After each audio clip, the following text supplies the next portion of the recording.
बॉलीवुड में आजकल बोटॉक्स और फिलर्स कराने का ट्रेंड चल रहा है। सभी एक्ट्रेस कुछ मेडिकल सर्जरी कराकर अपने लुक्स को पहले से अच्छा बनाना चाहती हैं, लेकिन अच्छा बनाने के चक्कर में कई एक्ट्रेस के चेहरे पहले से भी ज्यादा खराब हो चुके हैं। अभी हाल ही में आयशा टाकिया को भी उनके लुक्स के लिए पब्लिक द्वारा काफी ज्यादा ट्रोल किया गया था और आयशा ऐसी पहली एक्ट्रेस नहीं है जिन्हें ट्रोलिंग का सामना करना पड़ा है। इससे पहले भी कई बॉलीवुड एक्ट्रेस ने मेडिकल सर्जरी कराने के बाद ट्रोलिंग का सामना किया है, जिनके बारे में हम इस वीडियो में जानेंगे। एंड इस लिस्ट में एक्ट्रेस ही नहीं बल्कि कई बड़े एक्टर का भी नाम शामिल है। की वीडियो होने वाली है बहुत ही ज्यादा इंटरेस्टिंग, एंड तक जरूर देखिएगा। तो चलिए सबसे पहले बात कर लेते हैं आयशा टाकिया के बारे में। आयशा टाकिया ने शाहिद कपूर के साथ एक कॉम्प्लान एड में पहली बार अपनी अपीयरेंस दी थी। आयशा ने बॉलीवुड में डेब्यू किया था Tarzan the wonder car movie से, जिसके लिए उन्हें film fair best debut award भी मिला था। इसके बाद इन्होंने कई मूवीज में काम किया, जैसे दिल मांगे मोर, सोचा न था और शादी नंबर 1, बट इन मूवीज से इन्हें कोई खास पहचान नहीं मिल पाई। इसके बाद इन्हें मूवी मिली सलमान खान के साथ वांटेड, जो कि सुपर हिट हो गई। एंड आयशा को इस मूवी से एक नई पहचान मिली। लेकिन इसी साल 2009 में आयशा ने बिजनेसमैन फरहान आजमी से शादी कर ली एंड 2013 में इन्हें एक बेबी बॉय हुआ। इसके बाद आयशा बॉलीवुड को छोड़कर चली गयी, बट बॉलीवुड छोड़ने के बाद आयशा अपने लुक्स को लेकर न्यूज में रहती थी। आयशा कुछ साल पहले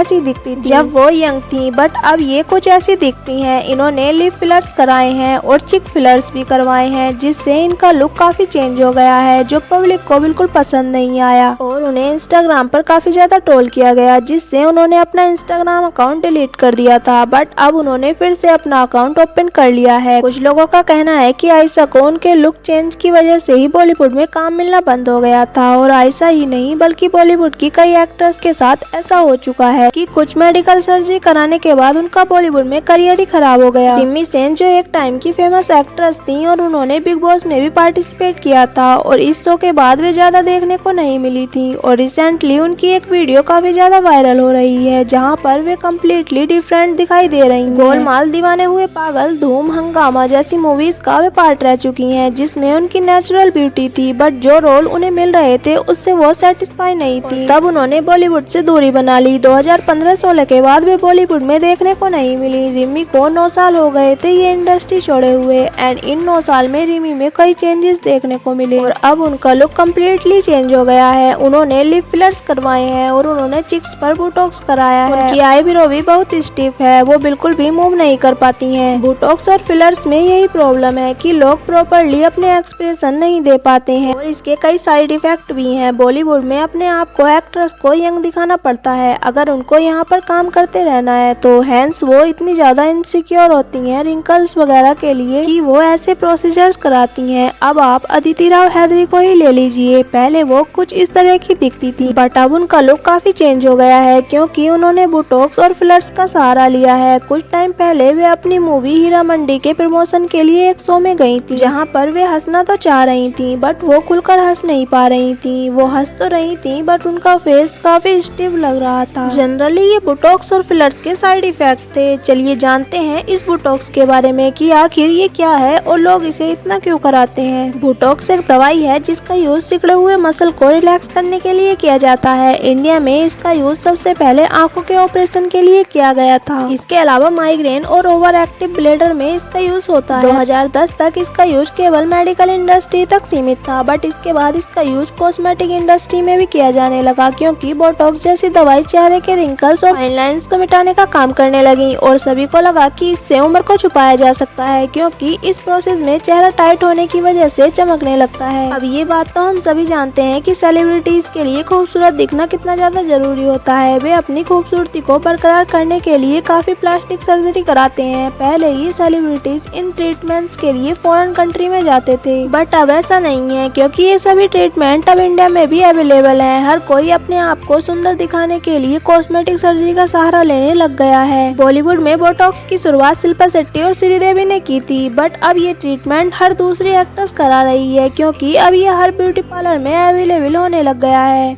और ये कई सारे ब्राइडल पैकेज का हिस्सा भी होता है। एंड अब तो कई बड़े शहरों की पार्टीज में भी इसका यूज किया जाने लगा है, जहाँ पर कोल्ड ड्रिंक की जगह बोटॉक्स से भरे हुए इंजेक्शन दिए जाते हैं। एंड आजकल तो लोग कारपोरेट मीटिंग एंड अपनी इम्पोर्टेंट प्रेजेंटेशन देने से पहले भी बोटॉक्स करा रहे हैं। हमारे यहाँ बोटॉक्स काफी कॉमन हो गया है, लेकिन क्या आपको पता होता है कि सुंदरता बढ़ाने वाले ये ट्रीटमेंट जानलेवा भी साबित हो सकते हैं। एक कन्नड़ एक्ट्रेस की कॉस्मेटिक सर्जरी के दौरान डेथ हो गई थी। डॉक्टर्स ये बताते हैं कि कॉस्मेटिक सर्जरी और बोटॉक्स का एक्सेसिव यूज टालना चाहिए, क्योंकि इसके इस्तेमाल से pain, swelling and extreme cases में आंखें और चेहरा भी डैमेज हो सकता है, क्योंकि इन सर्जरीज में केमिकल को हमारे अंदर इंजेक्ट किया जाता है और मनचाहा सेहत पाने के लिए हम बॉडी पार्ट के साथ खिलवाड़ करने से भी नहीं चूकते हैं। लिपोसैक्शन सर्जरी में एक्स्ट्रा फैट काटकर उसको निकाल दिया जाता है और डर्मल फिलर में ऑर्गन्स को बड़ा किया जाता है। इस पूरे प्रोसेस में बॉडी को काफी सब्र करना पड़ता है और इन केमिकल की वजह से बॉडी के कई पार्ट में इन्फेक्शन हो सकता है। ये इन्फेक्शन अगर टेम्परेरी रहा तो ठीक है, वरना जिंदगी भर के लिए बॉडी पार्ट्स भी खराब हो सकते हैं और इसी को सर्जरी फेल कहा जाता है। इसका सबसे बेस्ट एग्जाम्पल है कोयना मित्रा। कोयना ने अपना सपना मनी मनी जैसी मूवीज में काम किया है और वो बिग बॉस में भी दिखाई दी थी। इन्होंने अपने चेहरे को और सुंदर बनाने के लिए राइनो सर्जरी कराई थी, लेकिन इनकी हड्डियों में पानी भर गया और इनके चेहरे पर सूजन आने लग गई और वो एकदम अजीब सी दिखने लगी। उनके इस डिसीजन ने उनके पूरे करियर को बर्बाद कर दिया और धीरे धीरे उन्हें बॉलीवुड में काम मिलना बंद हो गया। इसके अलावा बॉलीवुड की फेमस एक्ट्रेस अनुष्का शर्मा और काजोल की बेटी नायसा देवगन ने भी अपने लिप्स की सर्जरी कराई है। आपको लगता है कि बॉलीवुड के एक्ट्रेस ही ऐसी सर्जरी कराती हैं, तो ये बिल्कुल गलत है, क्योंकि इस मामले में हमारे हीरो भी बिल्कुल कम नहीं है। अभी हाल ही में राजकुमार राव ने अपने इंटरव्यू में बताया कि अपनी जो लाइन बढ़ाने के लिए उन्होंने भी फिलर्स करवाए थे। वैसे अगर आप उनके बिफोर और आफ्टर की फोटोज देखोगे तो आपको फर्क साफ दिखाई दे जाएगा। और इससे पहले रणवीर कपूर और शाहिद कपूर भी कॉस्मेटिक सर्जरी का सहारा ले चुके हैं, लेकिन क्या फायदा ऐसी सर्जरी का जिससे आप हंस ना सको, अपने एक्सप्रेशन ना दे सको, क्योंकि सर्जरी के बाद कई चीजों पर लिमिटेशन आ जाती है। लेकिन जब इन सर्जरी के इतने ही साइड इफेक्ट हैं तो आखिर लोग इन्हें करवाई क्यों रहे हैं? तो इसके कई सारे कारण हैं, जैसे ब्यूटी, सुंदर लगना हर किसी को अच्छा लगता है, लेकिन सेलिब्रिटीज के लिए उनकी सुंदरता उनकी जरूरत होती है। बॉलीवुड में टिके रहने के लिए सुंदर दिखना बहुत जरूरी होता है, इसीलिए सभी एक्टर अपने आप को और सुंदर बनाने में लगे रहते हैं। एंड साथ ही अगर आप सुंदर लगते हो तो आप में एक अलग ही कॉन्फिडेंस भी आता है। राजकुमार राव ने भी कहा था कि सर्जरी कराने के बाद वे काफी ज्यादा कॉन्फिडेंस फील करने लग गए थे। इसके अलावा सर्जरी कराने का एक और रीजन है ट्रेंड्स। आजकल ट्रेंड का जमाना है, ज्यादातर यूथ हर ट्रेंड को फॉलो करते हैं। बस ट्रेंड में रहने के लिए लोग अलग अलग ट्रीटमेंट करवाते हैं। जैसे कुछ टाइम पहले पियर्सिंग का ट्रेंड आया था और सब लोग पियर्सिंग करवाने लग गए थे, तो इस तरह से सर्जरी कराना आजकल नॉर्मल हो गया है और ये अब काफी सस्ता भी हो गया है, तो कोई भी इसे आसानी से अफोर्ड कर लेता है। लेकिन जैसे जैसे इन सर्जरीज की संख्या बढ़ती जा रही है, वैसे वैसे फेल्ड सर्जरी की संख्या भी बढ़ती जा रही है और इसमें काफी रिस्क भी रहता है। लेकिन सवाल ये उठता है कि क्या ये सर्जरी करवाना जरूरी है? चलो एक बार को बॉलीवुड के एक्टर्स का तो समझ में आता है कि सुंदर दिखना उनके लिए काफी इम्पोर्टेंट होता है, क्योंकि उनकी रोजी रोटी इस पर टिकी होती है, इसीलिए वो ये सर्जरी करवाते हैं। लेकिन आजकल के यूथ बिना जरूरत के बस ट्रेंड को फॉलो करने के लिए अपनी सर्जरी करवाते हैं। तो फ्रेंड्स, आपकी इस बारे में क्या राय है? आपको सर्जरी करवाना कितना सही लगता है और कितना गलत? वैसे मेरा मानना तो ये है कि भगवान ने हम सबको कुछ सोच समझ कर ही बनाया है और सभी को अलग एंड यूनिक बनाया है, तो हमें इसमें छेड़छाड़ नहीं करनी चाहिए। इन सर्जरी के चक्कर में आकर लोग अपना चेहरा जो भगवान ने बनाया होता है उसे बिगाड़ लेते हैं और अच्छे के चक्कर में उनका चेहरा पहले से भी ज्यादा बेकार हो जाता है। इसीलिए सभी को नेचुरल चेहरे के साथ ही खुश रहना चाहिए। तो फ्रेंड्स, अगर आपको हमारा वीडियो अच्छा लगा हो तो हमारी वीडियो को लाइक और चैनल को सब्सक्राइब करना ना भूलें। Thank you for watching.